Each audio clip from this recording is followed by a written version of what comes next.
welcome. I feel like it was last year in the classroom. I'm seeing lots of phones, but it is appropriate right now, and I'm glad you have them out.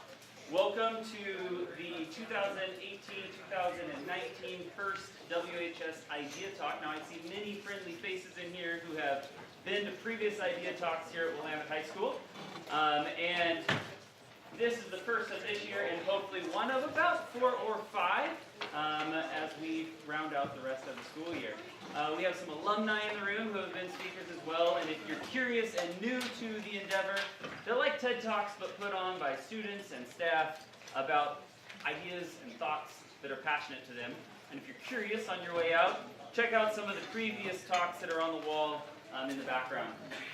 We have a couple requests as we move forward. As you can see, we're videotaping, so please do silence your phone after you're done taking the survey so that we don't have any interruptions.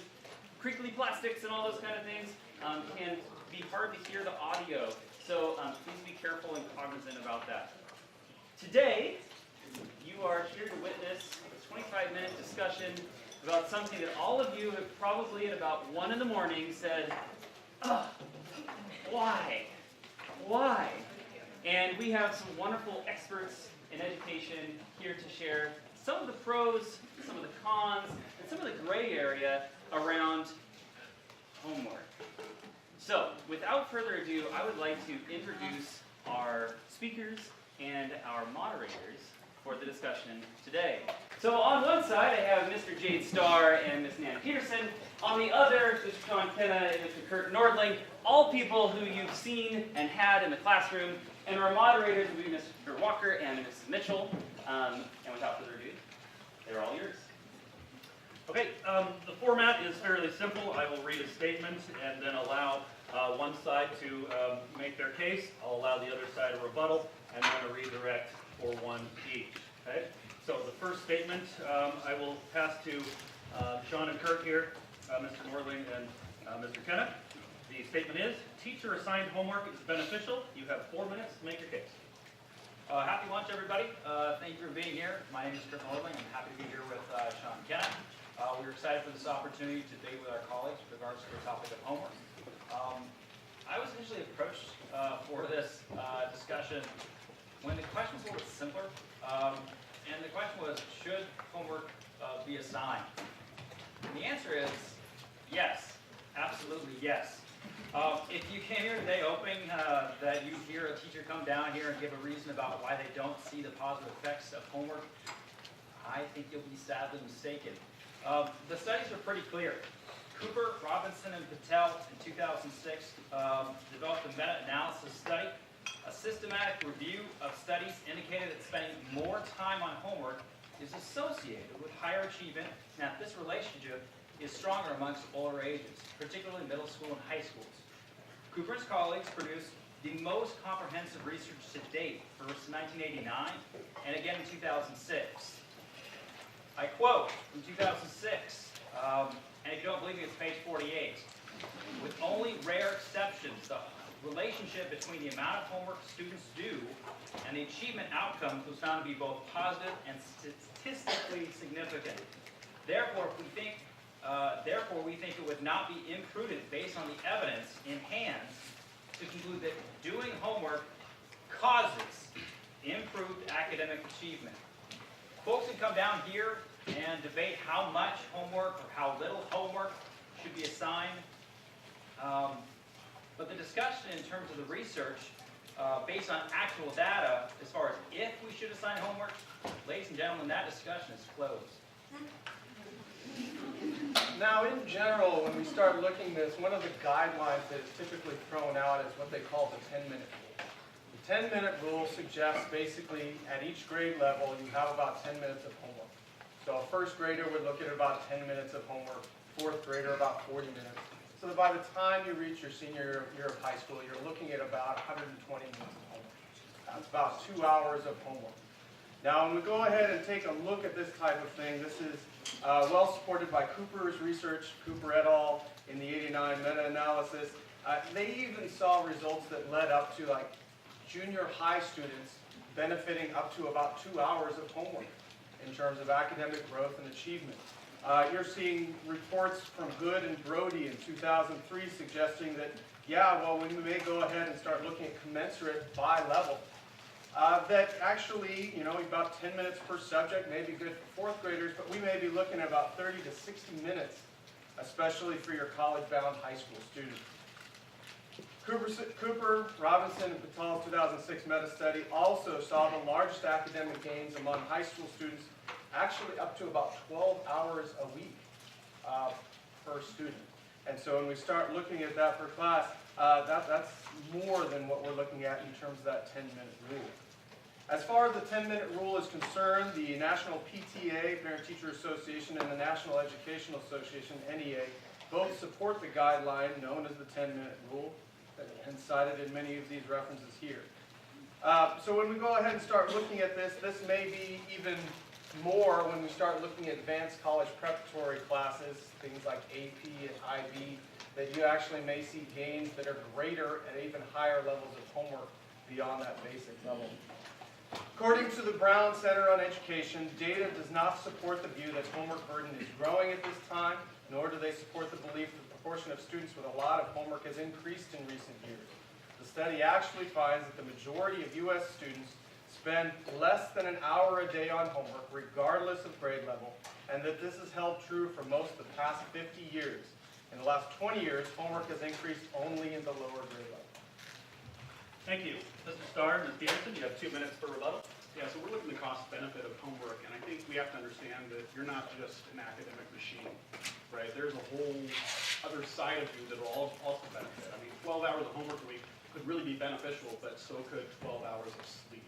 I bet if you actually do the research, that probably correlates with increased scores, increased happiness. You know what? The research is kind of clear. Yeah, there tends to be a correlation. That means it's not causal. We can't say it's causal. They're just related. That's all we know, right? And yeah, what other factor could be also true about people who decide to do their homework and also tend to do better? The other thing they found is the skills that they get better in are pretty mechanical. It's not critical thinking stuff, right? It's worth about 2 or 3 points on a test. The question is that worth more than what you lose? Right? When you lose family time, when you lose time for extracurriculars, when you're stressed. In sports we call it burnout, and we say it's a bad thing. But in academics we say, just do more, it's good for you. Just do more, it's good for you. At some point, the returns are minimal and they're negative. Even if that correlation does exist, just for academics. When we look at the whole student, it's just not beneficial. I'd also like to point out that when our side of the table refers to traditional homework, we're defining that as teacher-assigned homework that's over and above what's given as work that you can do in class, that you can complete and practice and get some feedback from the teacher on. And our rebuttal is that the more teacher-driven a course is, the more student motivation and intrinsic value for doing that work is decreased. So creating class structures in which students have more time for practice and accessing the teacher within class versus at home when you're frustrated and you can't get that work done, then this actually can mitigate the need for homework, give students greater opportunities to learn course materials, and also teach students to ask better questions in class. Mr. Kenna, Mr. Nordling, you have 1 minute. William Penn, the founder of the state of Pennsylvania, said time is what we want most, but alas, it's what we use worse. It turns out that in a study by Rawson, Stelvich, and Meyer, researchers were able to objectively measure student actual work on homework time versus reported work on homework time. Most of the studies that we start looking at with this negative correlation suggest that if they have so much homework, they get this negative feedback. But what they're finding is that students reporting these massive homework loads tend to not actually be doing homework for most of that time. What we end up looking at from the study is it revealed 2 key points. One, retention is higher and grades are higher when we start looking at than when you procrastinate, and that 88% of students actually report how much time they're spending on homework. Sometimes 2 to 3 times higher than what they're actually doing. One of the problems, according to Professor Rosen at California State University of Dominguez Hills, was that high school students are honestly distracted frequently. Multitasking, which they think they do well, they have focused study time for about 3 minutes. before they're checking their phone, before they're doing something other than that, and that it's hard to maintain focus levels for long periods of time. So with this 3-minute stretch, It sounds like Mr. Kenna is trying to communicate that he's trying to teach you some character habits, like to be a good person, to be a good studier. Now, I would love it if you guys did those things, but that's not my job, right? That's your job, that's your parents' job. I am not the person to go and tell you at home what you should be doing with your time, whether you should be procrastinating or not. Again, I would love if you didn't, it's not my job. And as to the argument about student gains, some of the studies they're citing are from 1989. You guys can do the math, right, Mr. Nordling, that they, this is from many years before you were born. Any of those studies that have been looked at again more recently than the 2006 studies, the more and more variables they control for in those studies, the fewer and fewer gains they actually see in those same studies, with overall gains amounting to just 1% to 3% when traditional homework is assigned. And I don't know about you guys, but there's not a big difference in your GPA when you look at an 88 versus an 89% for doing all that extra work. All right, we are going to turn it over to Mr. Starr and Ms. Peterson for their case, which is teacher-assigned homework is more problematic than beneficial. So, equity is a big issue here, because as soon as you leave school, equity becomes an issue. Access to essential resources are limited for many students, and often the ones that need it most. Some of those resources might be good role models and mentors, some might be time, and some might be electronic. It's true that probably on average 3 kids in every class only have a cell phone as a means to do electronic work. And it also shows that about 70% of teachers are assigning this work. Those kids will miss things, won't be able to do things as effectively, their grades will suffer because of it. It is an unfair measurement. You know, I did a survey of about 56 IB students on homework, and what they said is on average they had about 42 minutes a night per class. That's about 3 hours a day of homework for a fully scheduled kid. In social studies, that average was 22 minutes a night. In math, it was 64 minutes a night. Are we seeing different outcomes in those 2 courses? Are social studies students somehow doing significantly worse than math students? I don't know if it's the case, right? And you know, this is true around the world. In other studies, they found that about 60 minutes a night for math is what we do. It seems like it's become kind of an expectation. It doesn't even mean, it might not even mean that you need to do it. It's just that this is what we do. This is what we grew up doing. This is what we think is correct. But does it really make sense? You know, a lot of you have to work. It's not really a choice, but you have to work. And even if you don't have to, it's a pretty good life lesson as well, right? And every time you work, you decrease the amount of time that you have for outside of classwork, like assigned homework. Not every kid has the best role models at home, mentors, people can help them do the work, people are there and available.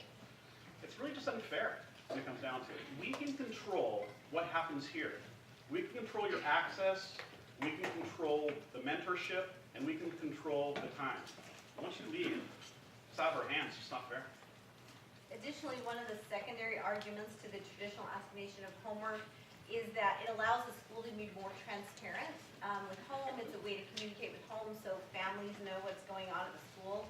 And while improved homeschool communication is certainly an important thing and a key to student success, homework is not the only way or even the best way to accomplish this. Instead, homework for many families has become a barrier between families and schools with resentment and unfair accusation on both sides. Parents will sometimes find the school overbearing and insensitive in their rush to dictate how their children spend their time. There's nothing worse that happens to me than getting an email that's addressed to me as your student needs to do this at home and your student needs to do that at home. Well, you know what? It's not my student, it's my kid, and newsflash, folks, you already had them for an hour and a half today, and I would like 20 minutes to spend with my child in the way that I see best for that. Schools then, in turn, accuse parents and families of not caring about student outcomes, and neither of these things are really true. Time spent to complete homework can prevent other worthwhile learning and physical activities or put added pressure on already excellent students who are striving to become more well-rounded through a variety of extracurricular activities. As parents and educators, it's vital that we become invested in the whole child, not just making sure that they succeed in our individual subject or even that they just succeed academically. Starr spoke about equity with an emphasis on technology, but it isn't just a technology problem. Effective homework happens best in functional families. And when families are dysfunctional, graded and required homework puts further strain on student grades. And it's some idea that we're teaching responsibilities to students who are already excellent, where responsibility is already being taught in a way that parents see fit. All right, 2-minute rebuttal. I agree with Starr about it not being fair. Cooper's research says high schools. No, Cooper's research says high school seniors should expect to get 2 hours of homework a night. Put that in perspective. Will High fully scheduled students will attend here for 6 hours a day. So, 6 to 2, right? Let's do the math. It's 3 to 1. University of Oregon recommends a ratio that's different to their incoming freshmen. They recommend 1 to 3. Or for every 1 hour within a class, that student should expect 3 hours outside of class working on that same material. And this rule is consistent across all major Oregon universities. Oregon State, Portland State, the ratio is between 2 and 3 hours within or outside of class for every hour inside of that class. So perhaps high school students aren't prepared for college rigor because the step from senior year here to the freshman year there is too great. Maybe there's evidence for that. Like, say, for example, freshman retention rates at college. Students that return for their sophomore year is what we're talking about. At University of Oregon, the retention rate is only 87%. At Oregon State, it's 83%. And at Portland State, it's all the way down to 74%. Maybe instead of capping the amount of homework of 2 hours, maybe we should consider a compromise between the two. We're in a place right now where we start looking at the state of Oregon is ranked 37th in the United States in college readiness. Is that because of not enough homework? It's hard to say. Unfortunately, we as a state rank last in the number of school days attended for all states in the United States. And Oregon ranks 48th out of 50, so third worst, in graduation rates. Woohoo! We beat out Arizona, New Mexico. But that means states, including things like Alaska, are ahead of us. All right. 1 minute. So, as the argument that homework prepares students to be successful in a post-secondary environment, as Mr. Kenna pointed out, there is actually very little proof of this. College is motivating for many reasons, not least of all for the fact that you're going to have to pay for it, right? And secondly, that you're choosing the classes that you're taking. So again, back to this idea of intrinsic motivation. And if we are more connected to the classes that we're taking, then we have more impetus to do that work outside of class. Could students be better prepared for whatever the next level of education is? Certainly, but at an 87 or an 83% retention rate, that's better than we're doing in the high schools right now. Starr, go ahead. Yeah, you know what?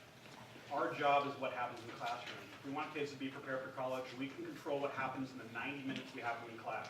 We don't have an obligation to have them under our control once we're done, right? We have them for 90 minutes in class. That's where we get them college ready. How many of you are familiar with the idea of triage? You have an idea of triage? Okay. So for those of you who aren't, triage is this idea where you have to kind of prioritize. You begin with what is most important, what has to get done, and then you kind of work your way backwards from there, making sure you hit the big things first, and then work your way. Now, I'm not saying that outside of class things aren't important. I'm not saying that outside of class things aren't valuable in some respect. But when we start looking at the statistics in terms of being ready to be competitive in a global market or even a national market, because our numbers here in Oregon are far lower than those for most of our New England counterparts, we have to start realizing that we need to prioritize and do the things that are going to get us to the point where we are competitive for work or for just being successful in general. And this can start even in school levels when we start looking at how much homework. Tracking students is not something that's considered very popular, but if you have a more homogeneous group of students, it's easier to provide appropriate homework for that particular level of student. Thank you. We will now allow each group 2 minutes for their closing arguments. We will start with Mr. Starr and Ms. Peterson.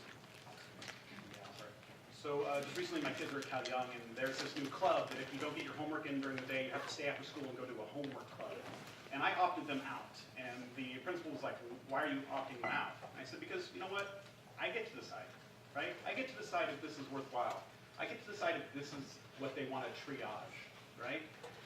It is not our responsibility to assign stuff for people to do, to make plans for people's family. They're not our family. They get to decide that. Would I like the kids to have better study habits? Sure, of course I would. It's just not my job. My job is here. It stops when the bell rings, right? That's it.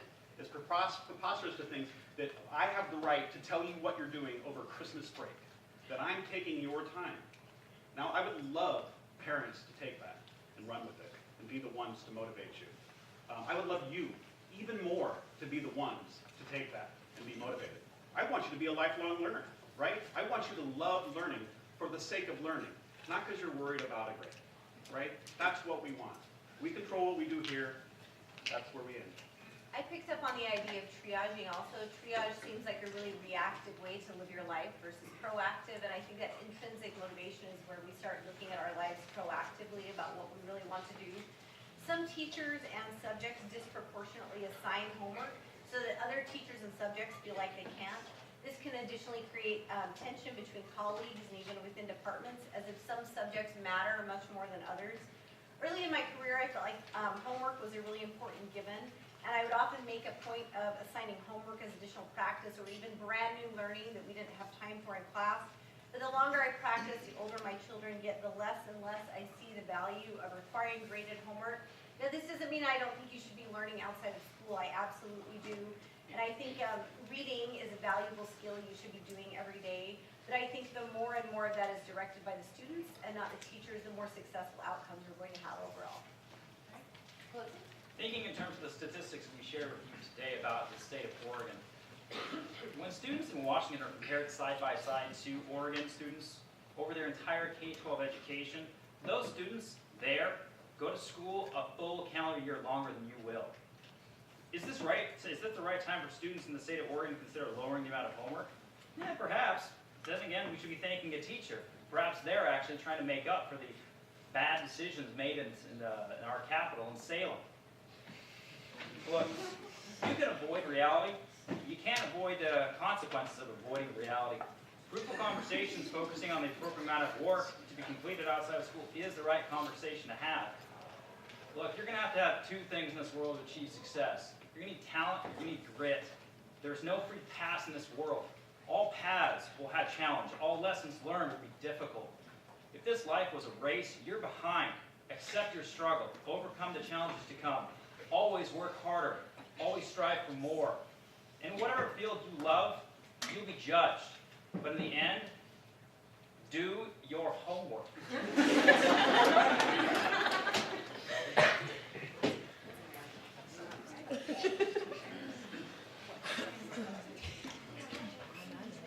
Okay, part of this discussion here was to see if you were swayed by an argument in particular. We're not going to declare winners necessarily, but if you could go back here and cast your vote again, we can measure the change in opinion. Yes. I'd like to thank our panel members for being brave enough to have this discussion in front of everybody. And as is tradition, we will hang up the poster. They have signed it up on the wall with the other WHS idea talks. If you are interested, staff or student, we would love to see students up here in particular. Please go to WHSidea.info and you can fill out an application to present a topic in here, either on your own or with a partner or what have you. And the group that does this will talk with you about it. And we've walked several students through. Again, WHSidea.info. If you can't remember that, if you want info about WHS Idea, it's WHSidea.info. Thanks for coming, everybody. Have a good rest of your day.